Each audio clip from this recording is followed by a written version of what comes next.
अंतर्राष्ट्रीय योग दिवस पर विश्व भर के योग प्रेमियों को अनेक अनेक शुभकामनाएं। इस शताब्दी में हम अनुभव कर रहे हैं, योग ने पूरे विश्व को जोड़ दिया है। जैसे योग शरीर, मन, बुद्धि, आत्मा को जोड़ता है, वैसे आज योग विश्व को भी जोड़ रहा है। हर कोई चाहता है तनाव मुक्त जीवन हो, पीड़ा मुक्त जीवन हो, बीमारी से मुक्त जीवन हो, प्रसन्न जीवन हो। इन सबको अगर किसी एक मार्ग से पाया जा सकता है तो वो मार्ग है योग का। एक संपूर्ण जीवन को संतुलित रूप में कैसे जिया जा सकता है,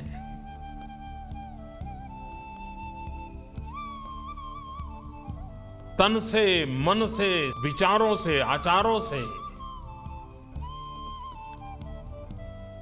स्वस्थता की अंतर यात्रा कैसे चले, वो अगर अनुभव करना है तो योग के माध्यम से अनुभव हो सकता है। आज विश्व का हर नागरिक जीवन शैली के कारण, कार्य की शैली के कारण, आपाधापी के कारण, बढ़ती हुई जिम्मेवारियों के कारण तनाव से मुक्त जीवन जीना मुश्किल होता जा रहा है। तब हमें हमारी दिनचर्या में, हमारे जीवन में, हमारे कार्यकलाप में उन चीजों को लाना बहुत आवश्यक है जो हमें तनाव भरी अवस्था में भी तनाव से मुक्त रहने का रास्ता दिखाएं, ताकत दें। और वो संभव है योग के नित्य अभ्यास से। मैं सभी योग प्रेमियों से आग्रह करूंगा कि हर वर्ष हम संकल्प करें कितने नए योग अभ्यासियों को हम साल भर में जोड़ेंगे। योग को एक आंदोलन बनाने में हम स्वयं क्या भूमिका निभाएंगे। और आप देखिए, दुनिया की सुख शांति में हम योग के द्वारा अहम योगदान दे सकते हैं। मैं आपको निमंत्रित करता हूं, सिर्फ अंतर्राष्ट्रीय योगा दिवस नहीं, लेकिन योग जन चेतना जगाने के लिए, जन मन को स्वस्थ बनाने के लिए एक आंदोलन बने और आप उस आंदोलन के योगी बने। यही मेरी आप सबको बहुत बहुत शुभकामनाएं हैं। योग केवल व्यायाम नहीं है। योग एक तनावग्रस्त व्यक्ति का तनाव वापस लेता है, दूर करके उसे तनाव रहित बनाता है। योग अशांत मन को शांत करता है। इसलिए आइए हम सब योग को अपनाएं, अपना मन भी शांत करें और विश्व शांति के मार्ग पर आगे बढ़ें। योग भारत की सांस्कृतिक विरासत है। आज योग पूरे विश्व में फैल रहा है और इसके विस्तार के पीछे अनेक योग गुरुओं का योगदान रहा है। योग के द्वारा पूरे विश्व में लोग आरोग्यवर्धक और रोग निदान का लाभ उठा रहे हैं। विश्व योग दिवस के सफल आयोजन हेतु मेरी शुभकामनाएं।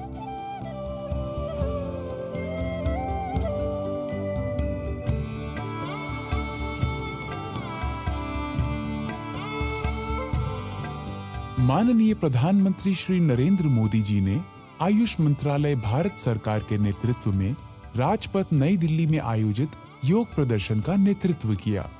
समूचे विश्व ने पूर्ण उत्साह के साथ 21 जून 2015 को प्रथम अंतर्राष्ट्रीय योग दिवस के रूप में मनाया। इस यादगार अवसर पर 2 गिनेस विश्व रिकॉर्ड बने।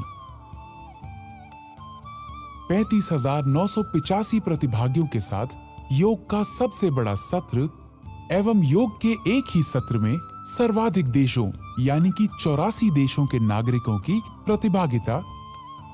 पूरे विश्व से करोड़ों लोगों ने पूरे जोश और उत्साह के साथ प्रथम विश्व योग दिवस मिलकर मनाया।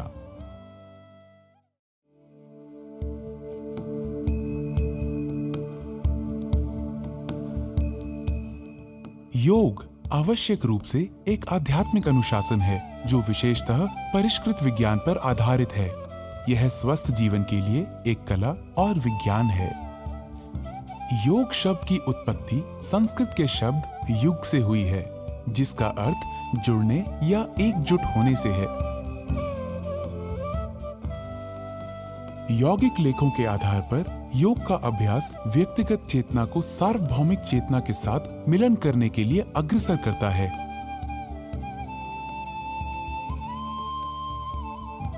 जिससे मन और शरीर तथा मनुष्य और प्रकृति के बीच एक बेहतर संतुलन बना रहे। योग के विज्ञान की उत्पत्ति हजारों वर्ष पूर्व धर्म व विश्वास की पहली व्यवस्थाओं के जन्म से भी पहले हुई थी। यौगिक लेखों के आधार पर शिव, जो कि पहले योगी या आदि योगी थे, उन्होंने अपने गहन ज्ञान को अपने 7 शिष्यों, प्रसिद्ध सप्तऋषियों या 7 मनीषियों के बीच प्रसारित किया था। योग को पूर्व वैदिक काल से ही अभ्यास में लिया जाता रहा है, लेकिन महर्षि पतंजलि, जिन्हें आधुनिक योग के पिता के रूप में माना जाता है, वही पहले व्यक्ति थे जिन्होंने उस समय के अभ्यासों को अपने योग सूत्रों के आधार पर सुव्यवस्थित और संहिताबद्ध किया। बाद में अनेक योग गुरुओं ने इस विद्या के संरक्षण और विकास के लिए अपना योगदान दिया और इस आश्चर्यजनक अभ्यास को फैलाया। योग के विभिन्न विद्यालय हैं, जिनमें ज्ञान योग, भक्ति योग, कर्म योग, पातंजला योग, हठ योग, कुंडलिनी योग, ध्यान योग, मंत्र योग, लय योग, जैन योग, बौद्ध योग आदि शामिल हैं। प्रत्येक विद्यालय की अपनी पद्धतियां और अभ्यास हैं जो योग के मुख्य लक्ष्य और उद्देश्यों की ओर मार्गदर्शन करती हैं। कुछ प्रमुख रूप से अभ्यास में लाई जाने वाली योग साधनाएं हैं यम, नियम, आसन, प्राणायाम, प्रत्याहार, धारण, ध्यान, समाधि, बंधा, मुद्रा, शतकर्मास, युक्तहारा, मंत्र जापा तथा युक्त कर्म। योग का अभ्यास करने वाले को योगाभ्यास करते समय यहाँ बताए जा रहे कुछ निर्देशक सिद्धांतों का पालन करना चाहिए। अभ्यास से पूर्व योगाभ्यास शांति और आनंद के वातावरण में शांत शरीर और मस्तिष्क के साथ करना चाहिए। यह खाली पेट या हल्के पेट करना चाहिए। यदि आपको कमजोरी का अनुभव होता है तो गुनगुने पानी में शहद मिलाकर पी लें। शरीर की गतिविधियों की सहजता के लिए हल्के और आरामदायक सूती कपड़ों को प्राथमिकता देनी चाहिए। कोई पुरानी बीमारी, दर्द या हृदय संबंधी समस्या होने पर योगाभ्यास करने से पहले किसी चिकित्सक या योग चिकित्सक से परामर्श अवश्य करें। अभ्यास के दौरान अभ्यास सत्र का प्रारंभ प्रार्थना या वंदना से किया जाना चाहिए, क्योंकि इससे मन की शांति के लिए एक सहायक वातावरण बनता है। योग अभ्यास धीरे धीरे तनाव मुक्त तरीके से शरीर और सांस की जागरूकता के साथ किए जाने चाहिए। सांस को तब तक ना रोकें जब तक ऐसा करने के लिए ना कहा जाए। शरीर को कसा हुआ या झटके के साथ ना रखें। अभ्यासों को अपनी क्षमताओं के अनुसार करें। सत्र का अंत गहन मौन या शांति पाठ से करें। अभ्यास सत्र के 20-30 मिनटों के उपरांत ही भोजन या स्नान करना उचित होगा। योग की दुनिया में आपका स्वागत है। ज्ञान के इस अनोखे संसार में आपका स्वागत है।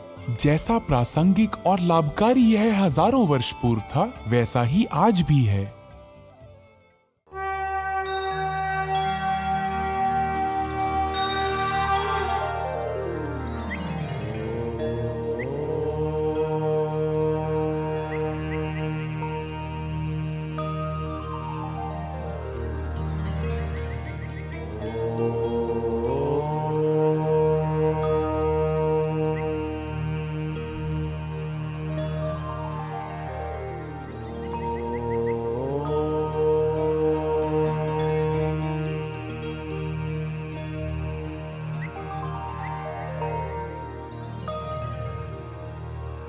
गच्छध्वं संवदध्वं गच्छध्वं संवदध्वं संवो मनांसि जानतां संवो मनांसि जानतां देवा भागं यथा पूर्वे देवा संजानाना उपासते संजानाना उपासते संजानाना उपासते संजानाना उपासते संजानाना उपासते संजानाना उपासते।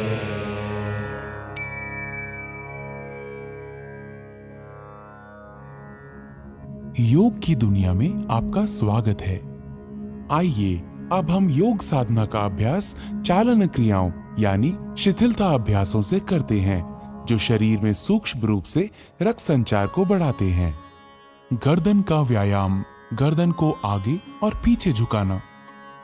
सचेत मुद्रा में खड़े हों। पैरों को आरामदायक स्थिति में फैलाएं तथा हाथों को कमर पर रखें। सांस छोड़ें तथा सिर को धीरे धीरे आगे की ओर झुकाएं और थोड़ी को छाती से स्पर्श कराने का प्रयास करें। सांस भीतर लें तथा सिर को उतना पीछे ले जाएं जितना आराम से जा सके और सांस भीतर लिए हुए सिर को वापस आगे लाएं। गर्दन को बाहिनी तथा दाहिनी ओर झुकाना। सांस छोड़ें तथा सिर को धीरे धीरे दाहिनी तरफ झुकाएं। कान को कंधे के उतना अधिक निकट ले जाएं जितना संभव हो। सांस भीतर लें तथा सिर को सामान्य स्थिति में लाएं। सांस छोड़ें तथा सिर को बाईं तरफ झुकाएं। सांस भीतर लें तथा सिर को वापस सामान्य स्थिति में लाएं। दाहिनी और बाहिनी ओर घुमाना। सांस छोड़ें तथा सिर आराम से दाहिनी तरफ इतना घुमाएं कि थोड़ी कंधे की सीध में आ जाए। सांस भीतर लें तथा सिर को वापस सामान्य स्थिति में लाएं। सांस छोड़ें तथा सिर को बाईं तरफ घुमाएं। सांस भीतर लें तथा सिर को वापस सामान्य स्थिति में लाएं। गर्दन को घुमाना। सिर को आगे की ओर झुकाकर थोड़ी को छाती से स्पर्श कराने का प्रयास करें। सांस भीतर लें तथा सिर को घड़ी की सुइयों की दिशा में घुमाएं। सिर नीचे की ओर जाते समय सांस छोड़ें। सिर को घड़ी की सुइयों की विपरीत दिशा में घुमाएं। गर्दन के चारों ओर खिंचाव, गर्दन के जोड़ों और मांसपेशियों के शिथिलन तथा गर्दन के तनाव के दूर होने की अनुभूति करें। गर्दन में दर्द और स्पॉन्डिलाइटिस की शिकायत वाले लोगों को यह व्यायाम आराम से करना चाहिए। स्कंद संचालन। दोनों पैर परस्पर मिले हुए हों। पैर से सिर तक के हिस्से को सीधा रखें। भुजाओं को बगल में रखें। श्वास खींचते हुए बगल से दोनों भुजाओं को अपने सिर से ऊपर उठाएं। हथेलियां ऊर्ध्व दिशा में हों। श्वास छोड़ते हुए दोनों भुजाओं को बगल में वापस ले आएं।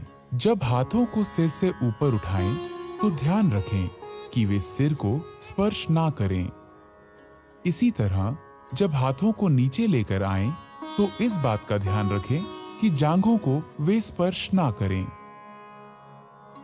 उंगलियों को मिलाते हुए दोनों हथेलियों को पूरी तरह खोलें।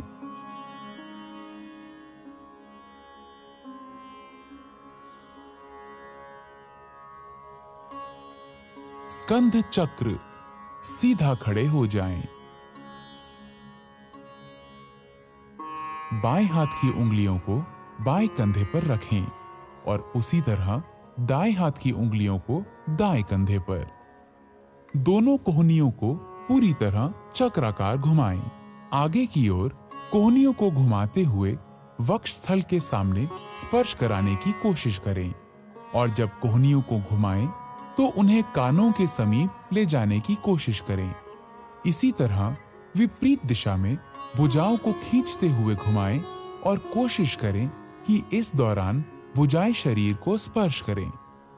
इस क्रिया को बाएं से दाएं अर्थात घड़ी की सुई की विपरीत दिशा में 5 बार दोहराएं। इस क्रिया के अभ्यास से हड्डियां, मांसपेशियां और स्कंद क्षेत्र की तंत्रिकाएं स्वस्थ रहती हैं। यह अभ्यास गर्दन की रीढ़ की हड्डी की अपकर्षक अर्थात सर्वाइकल स्पॉन्डिलाइटिस बीमारी को दूर करने में सहायक है।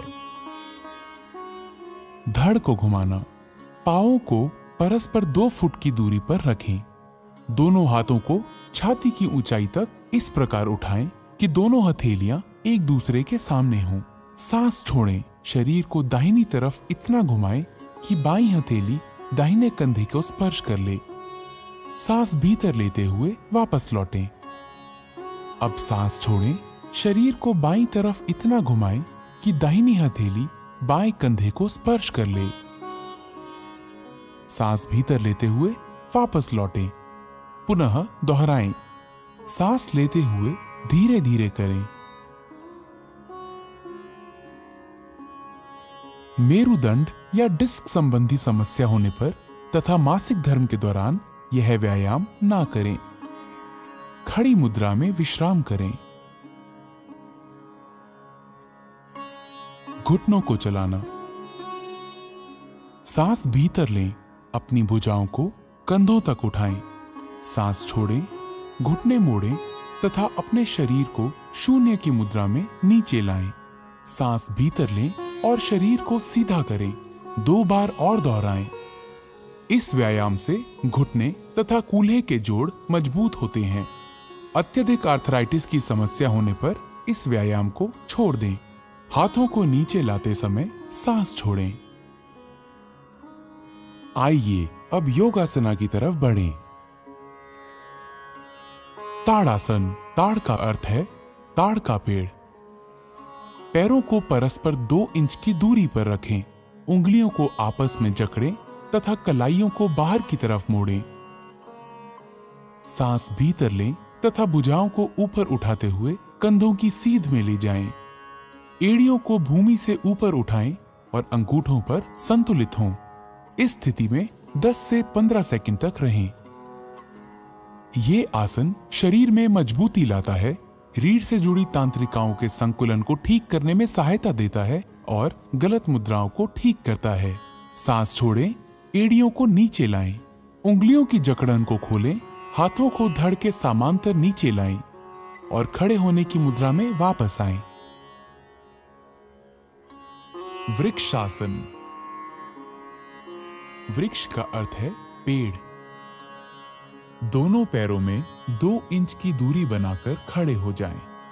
आंखों के सामने किसी बिंदु पर ध्यान केंद्रित करें।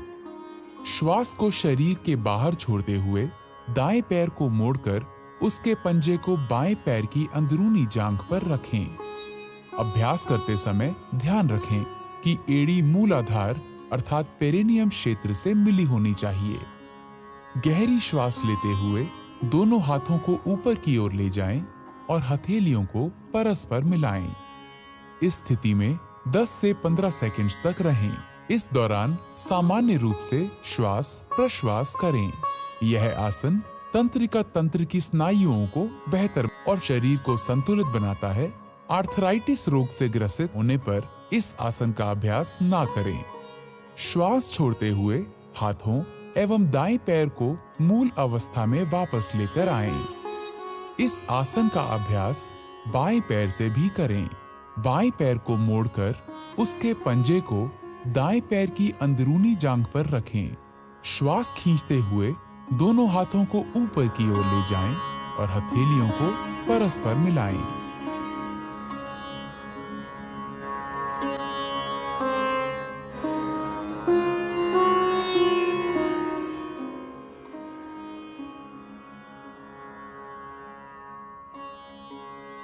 पादहस्तासना।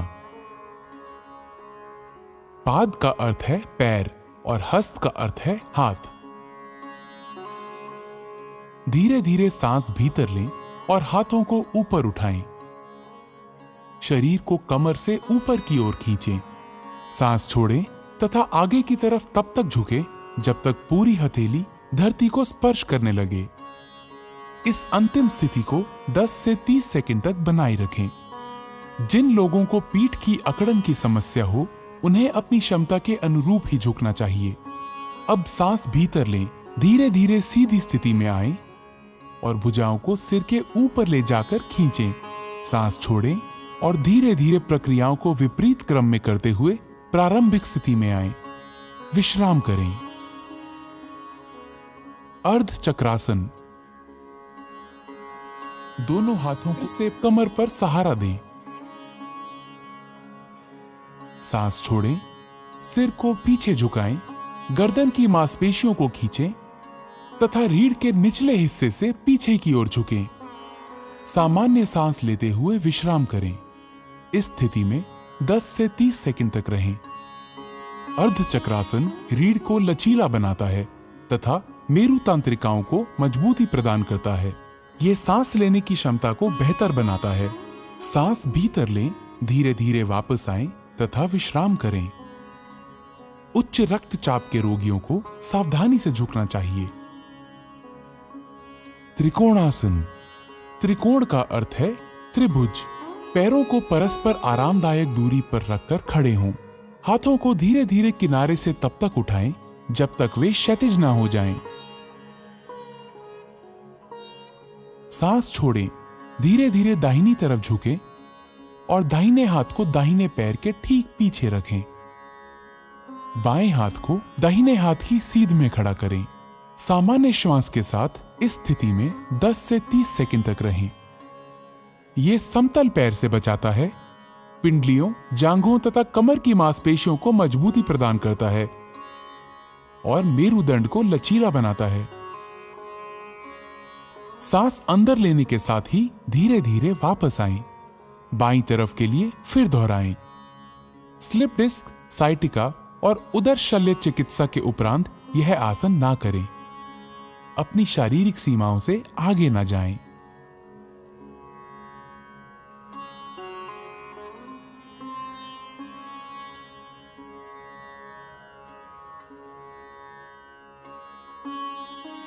भद्रासन।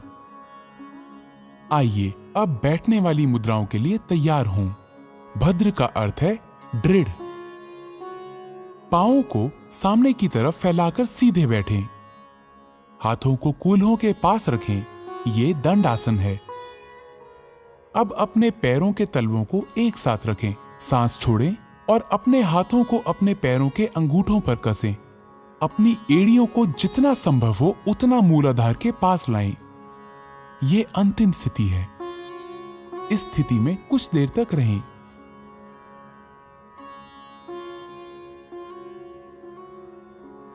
भद्रासन शरीर को दृढ़ रखता है और मस्तिष्क को स्थिर करता है। अब अपने पैरों को खींचें और विश्राम की अवस्था में आएं। एक्यूट आर्थराइटिस अथवा साइटिका होने पर यह अभ्यास ना करें। वज्रासन। सर्वप्रथम दंडासन में बैठ जाएं। पैरों को मोड़ते हुए एड़ियों पर बैठ जाएं। जांघों को सटाकर रखें एवं अंगूठे एक दूसरे से सटे हुए हों। हाथों को घुटनों पर रखें। सिर से पांव तक शरीर को सीधा रखें।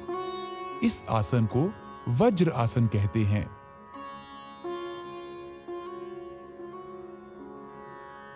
अर्ध उष्ट्रासन। सर्वप्रथम वज्रासन में बैठ जाएं। घुटनों के बल खड़े हो जाएं। हाथों को कमर पर इस प्रकार रखें कि अंगुलियां जमीन की ओर हों। कोहनियों एवं कंधों को समानांतर रखें।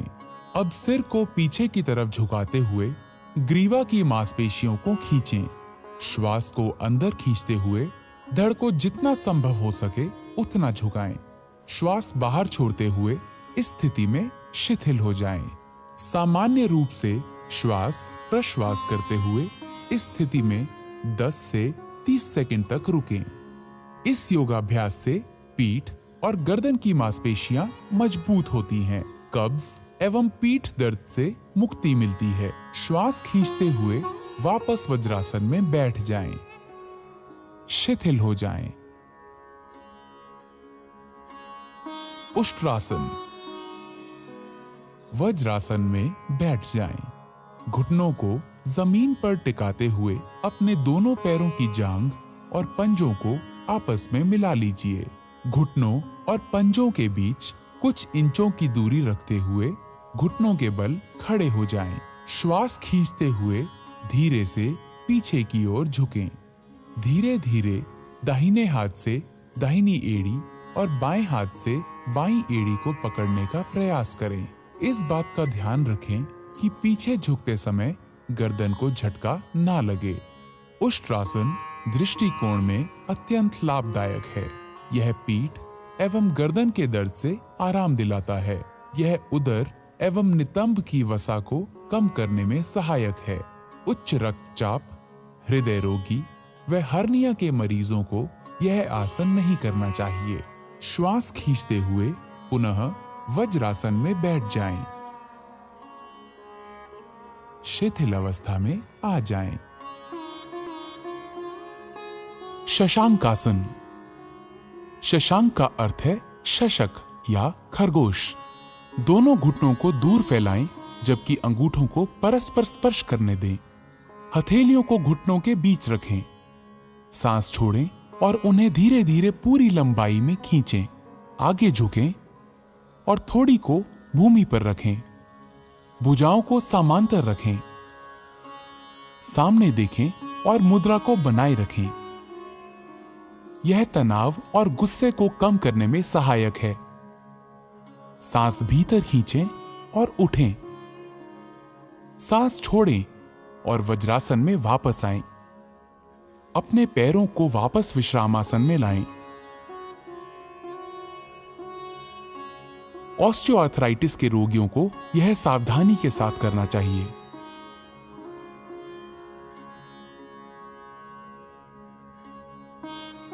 उत्तान मंडूकासन। इस आसन में शरीर की स्थिति ऊर्ध्वमुखी मेंढक जैसी हो जाती है। वज्रासन में बैठ जाएं। अंगूठों को सटाते हुए दोनों घुटनों को अधिक से अधिक फैलाएं। श्वास खींचते हुए अपने हाथों को ऊपर उठाएं। सिर के पीछे से दोनों हाथों को मोड़ें और हथेलियों को विपरीत कंधों पर रखें। अपनी पीठ और गर्दन को सीधा रखें और थोड़ी देर इसी स्थिति में बने रहें। यह आसन पीठ दर्द और ग्रीवा दर्द की तकलीफ से छुटकारा दिलाने में सहायक है। यह आसन शरीर के मध्य पट के लिए लाभदायक है। यह फेफड़े की कार्य क्षमता में वृद्धि करता है। घुटनों व जोड़ों के दर्द से पीड़ित व्यक्तियों को इस आसन से परहेज करना चाहिए। वापसी में श्वास खींचते हुए दोनों हाथों को धीरे धीरे सीधा करें और वापस ले आएं।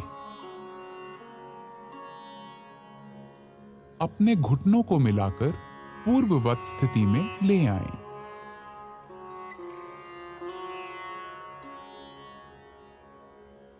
वक्रासन। वक्र का अर्थ है टेढ़ा या मुड़ा हुआ। दाहिनी टांग को मोड़ें और दाहिने पैर को बाएं घुटने के साथ रखें। बाईं भुजा को दाहिने घुटने पर लपेटें और हथेली को दाहिने पैर के पास रखें। सांस छोड़ें, शरीर तथा गर्दन को दाहिनी तरफ मोड़ें। इस मुद्रा में आराम से रहें। अपना सर पीछे घुमाएं। सांस छोड़ते हुए अपने हाथ बाहर निकालें, पैरों को सीधा फैलाएं। अब वापस आएं और विश्राम आसन में विश्राम करें। यह आसन मेरुदंड के लचीलेपन को बढ़ाता है। यह कब्ज तथा अपच दूर करने और मधुमेह के प्रबंधन में सहायक है। इसे दूसरी तरफ के लिए दोहराएं।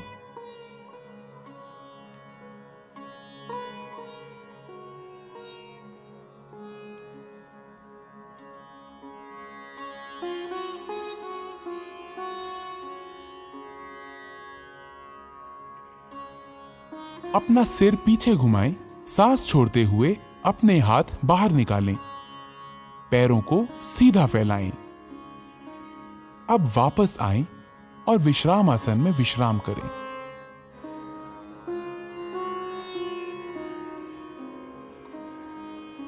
मकर आसन। मकर का अर्थ है मगरमच्छ। पेट के बल इस प्रकार लेट जाएं कि टांगे एक दूसरे से दूर हों तथा पैर बाहर की ओर हों। दोनों बाहें मोड़ लें तथा दाहिने हाथ को बाएं हाथ पर रखें। अपने सिर को हाथों पर रख लें, आराम करें। यह मकर आसन है। यह आसन सभी अधोमुखी मुद्राओं में विश्राम के लिए किया जाता है। यह पीठ के निचले हिस्से को आराम पहुंचाता है। भुजंगासन। अब अधोमुखी मुद्राओं के लिए तैयार हों।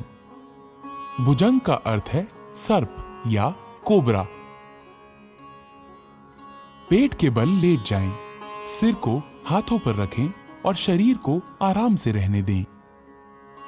अब टांगों को आपस में जोड़ें और बाहों को खींचें।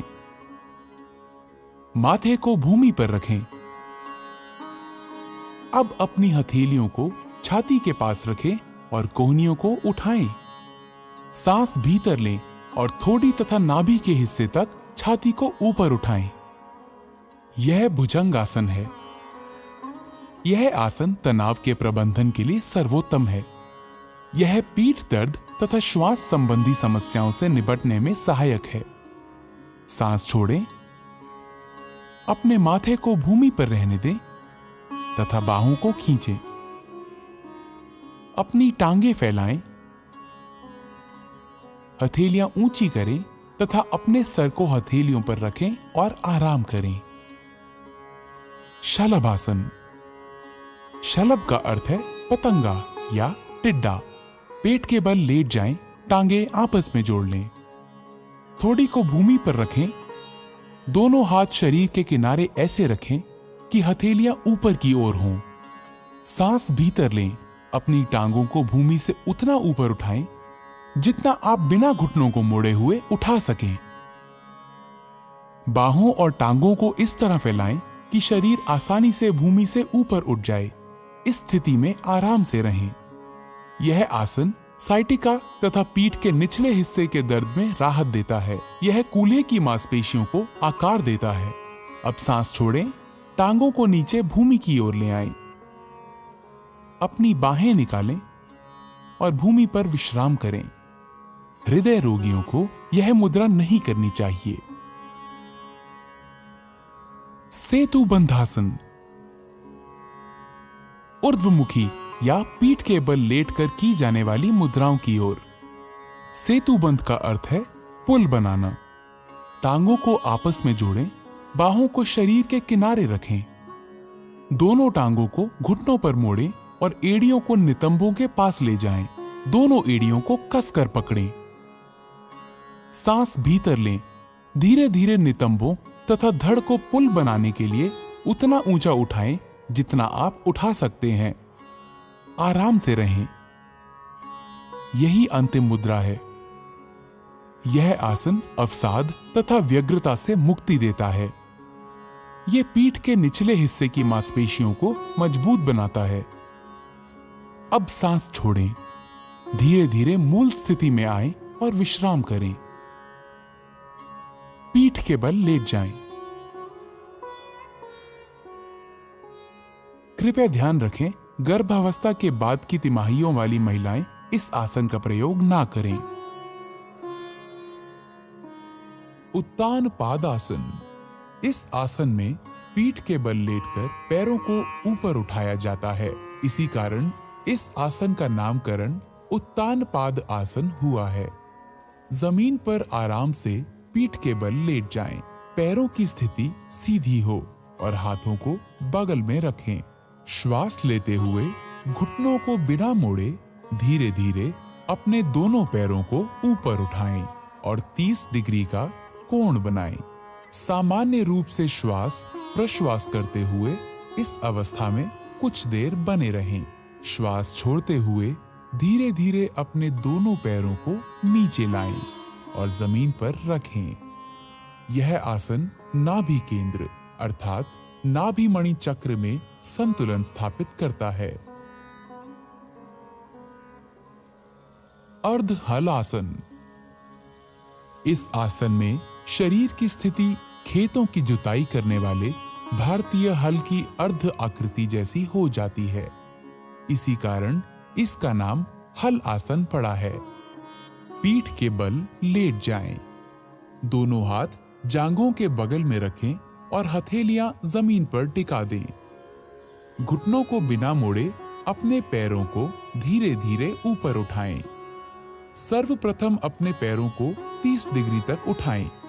तत्पश्चात 60 डिग्री का कोण बनाएं। अब धीरे धीरे पैरों को 90 डिग्री के कोण की स्थिति में ले आएं। यह अर्ध हलासन की पूर्ण स्थिति है।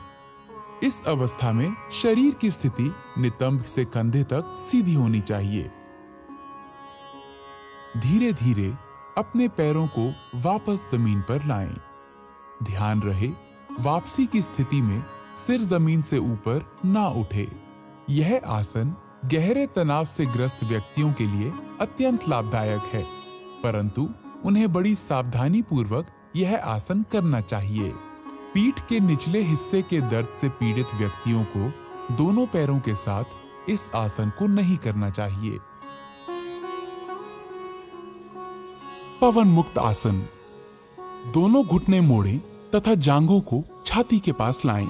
उंगलियों को आपस में जकड़ लें और घुटनों के नीचे पिंडलियों को अच्छी तरह पकड़ लें। सिर तथा कंधे उठाएं और घुटनों को थोड़ी से छूने का प्रयास करें। यह पवन मुक्त आसन है। यह कब्ज दूर करता है, उदर वायु से मुक्ति दिलाता है और पीछे की मांसपेशियों तथा मेरु तंत्रिकाओं को ठीक करता है। अपना सिर पीछे लाएं, सांस छोड़ें। अपनी टांगों को सीधा फैलाएं। आराम करें। उदर की चोटों, हर्निया, साइटिका तथा गर्भावस्था में यह अभ्यास ना करें।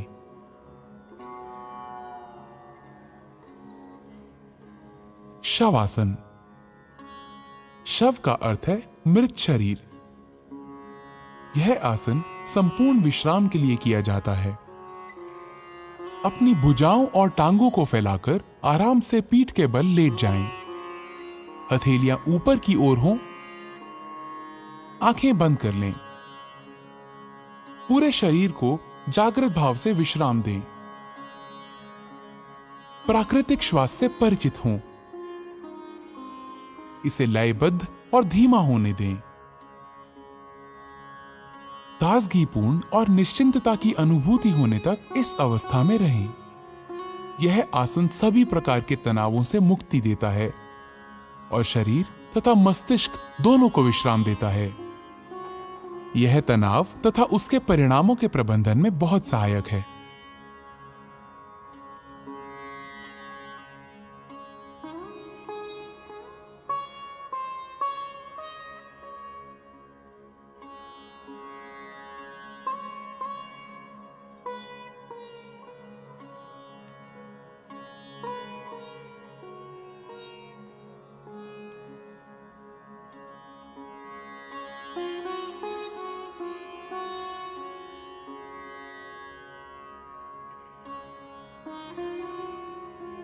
कपालभाति। यह मस्तिष्क के अग्रभाग के श्वसन केंद्रों को उत्तेजित करता है। ध्यान की किसी भी मुद्रा में बैठ जाएं, आंखें बंद करें और पूरे शरीर को विश्राम दें। गहरी सांस भीतर लें, सीना फुलाएं। सांस को उदर की मांसपेशियों के बलशाली संकुचन से बाहर निकालें। शांत रूप से सांस भीतर लेना और सक्रिय रूप से बाहर निकालना जारी रखें।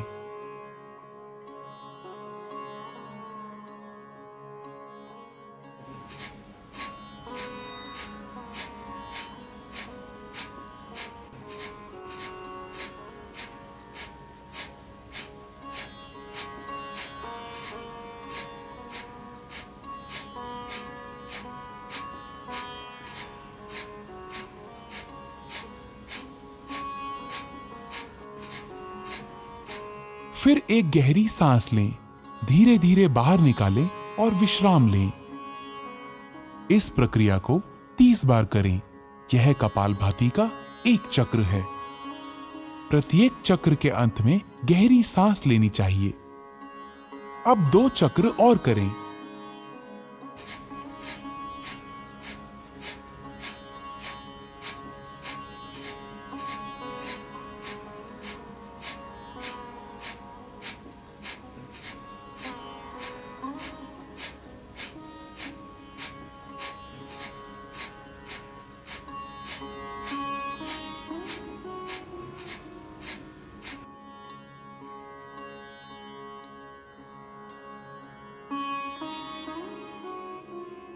कपालभाति सामने की वायु नलिकाओं को स्वच्छ करता है।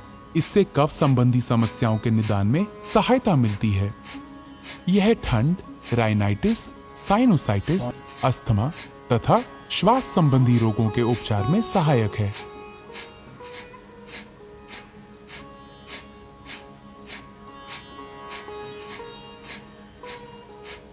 कृपया ध्यान रखें, हृदय संबंधी परेशानियों, उच्च रक्तचाप, चक्कर आना, माइग्रेन, स्ट्रोक, हर्निया तथा गैस्ट्रिक अल्सर होने पर इसका अभ्यास ना करें।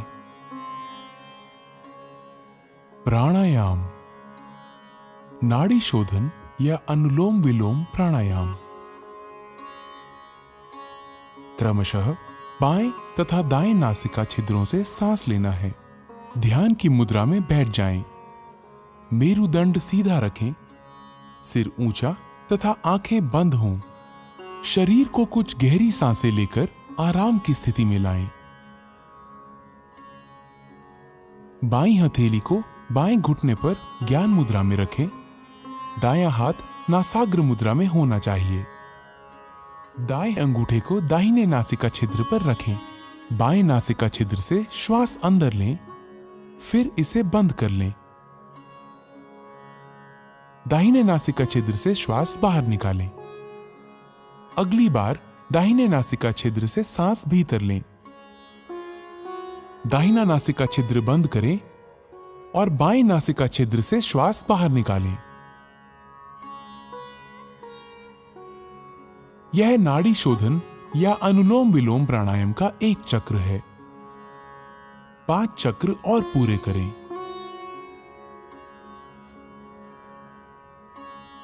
जो अनुलोम विलोम प्राणायाम प्रारंभ करने वाले नए लोग हैं, उनके लिए श्वास अंदर खींचने और बाहर करने का समय समान होना चाहिए। धीरे धीरे इनके समय का अनुपात बढ़ाकर 1:2 करना चाहिए। सांस धीमी, स्थिर तथा नियंत्रित होनी चाहिए। इस प्राणायाम का उद्देश्य ऊर्जा के सभी प्रमुख मार्गों को शुद्ध करना है। ये पूरे शरीर को पोषित करता है। ये चित्त को शांत करता है और एकाग्रता बढ़ाने में सहायता देता है। ये प्राण शक्ति बढ़ाता है और तनाव तथा व्यग्रता के स्तर को कम करता है। ये कफ संबंधी दोषों का भी निवारण करता है।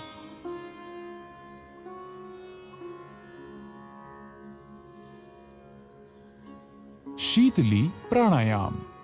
शीत का अर्थ है ठंडा।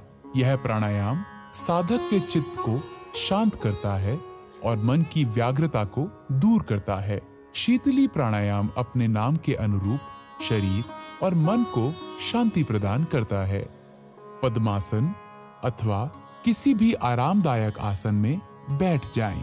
अंजलि मुद्रा अथवा ज्ञान मुद्रा की अवस्था में अपने हाथों को घुटनों पर रख लें। जीभ को किनारों से मोड़कर ट्यूब की आकृति जैसा बना लें। इस ट्यूब नुमा जीभ से सांस लेते हुए जितना हो सके वायु को फेफड़ों में भरें और मुंह बंद कर लें और दोनों नासिका रंध्रों से धीरे धीरे श्वास छोड़ें। शीतली प्राणायाम रक्त को शुद्ध करता है। यह शरीर में शीतलता प्रदान करता है। उच्च रक्तचाप वाले व्यक्तियों के लिए यह विशेष लाभप्रद है। यह भूख और प्यास का शमन करता है। कफ और पित्त के कारण होने वाली अपच और अन्य व्याधियों को दूर करता है। यह त्वचा और नेत्र के लिए लाभदायक है। ठंड, कफ अथवा तुंडिका शोथ अर्थात टॉन्सिलाइटिस के मरीजों को यह प्राणायाम नहीं करना चाहिए।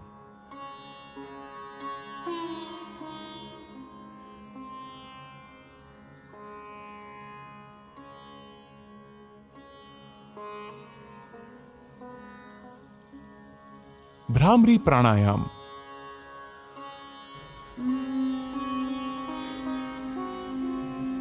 भ्रमर भौरे को कहते हैं। इस प्राणायाम में श्वास छोड़ने के समय जो ध्वनि निकलती है वो भौरे के भुन भुन से मिलती जुलती लगती है। दोनों नासछिद्रों से गहरी सांस भीतर लें। नियंत्रित तरीके से गहरी और स्थिर भौरे की भुन भुन की जैसी ध्वनि के साथ श्वास बाहर छोड़ें।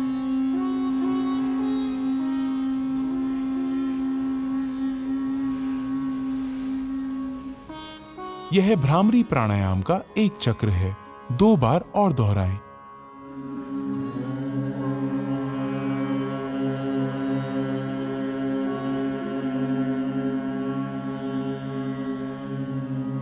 ये अनिद्रा की अच्छी दवा है।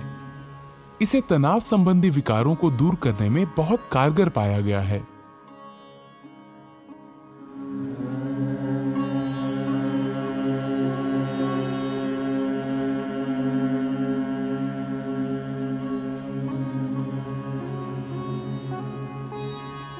अब भ्रामरी को षण्मुखी मुद्रा में करें। अपने कानों को अंगूठों से बंद कर लें। अब तर्जनी को अपनी आंख पर, मध्यमा को नासापुटों पर तथा अनामिका और कनिष्ठिका उंगलियों को अपने होठों पर रखें। अपनी नाक खोलें और दोनों छिद्रों से श्वास भीतर लें। नियंत्रित गति से धीरे धीरे भौरे की भुनभुन सी आवाज करते हुए श्वास छोड़ें।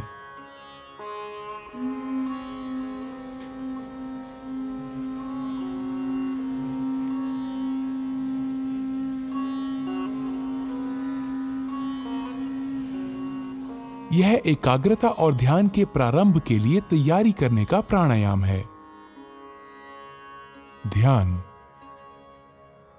आइए अब ध्यान के लिए तैयार हों।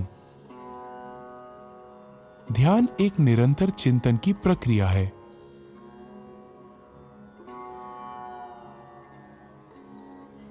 ध्यान की किसी भी मुद्रा में बैठें। अपने मेरुदंड को आरामदायक स्थिति में सीधा रखें। ज्ञान मुद्रा ग्रहण करें। अपनी हथेलियों को जांघों पर ऊपर की तरफ को रखें। भुजाएं और कंधे ढीले और आराम की स्थिति में होने चाहिए। अपनी आंखें बंद कर लें और चेहरे को हल्का सा ऊपर उठाकर बैठ जाएं। आपको एकाग्र होने की आवश्यकता नहीं है, वरन केवल अपनी दोनों भौहों के बीच हल्का ध्यान दें और अपनी सांसों के प्रति जागरूक हों। ध्यान मस्तिष्क को शांत और आनंदमय रखता है। ये एकाग्रता स्मृति विचारों की स्पष्टता तथा इच्छा शक्ति को बढ़ाता है। ये पूरे शरीर और मस्तिष्क को सही तरह से आराम देकर उसे पुनः चैतन्य कर देता है। ये सकारात्मक भाव जगाने में सहायक है। ध्यान हमें आत्मानुभूति की दिशा में आगे बढ़ाता है। ध्यान की स्थिति में बने रहें।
मैं स्वयं को एक स्वस्थ, शांति प्रिय, आनंदपूर्ण एवं प्रेमपूर्ण मानव बनाने का संकल्प लेता हूँ।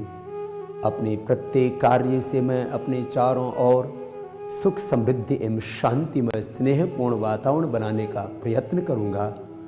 मैं अहम एवं अज्ञान केंद्रित जीवन के स्थान पर योगमय व विवेकपूर्ण जीवन जीते हुए विश्व बंधुत्व एवं एकत्व के भाव के साथ पूरे विश्व को स्वयं में समाहित करने का पूर्ण पुरुषार्थ करूँगा।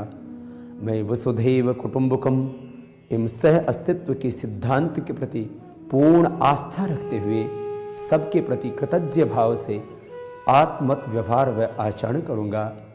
मैं यहाँ उपस्थित हर व्यक्ति से एकात्म होने का संकल्प लेता हूँ।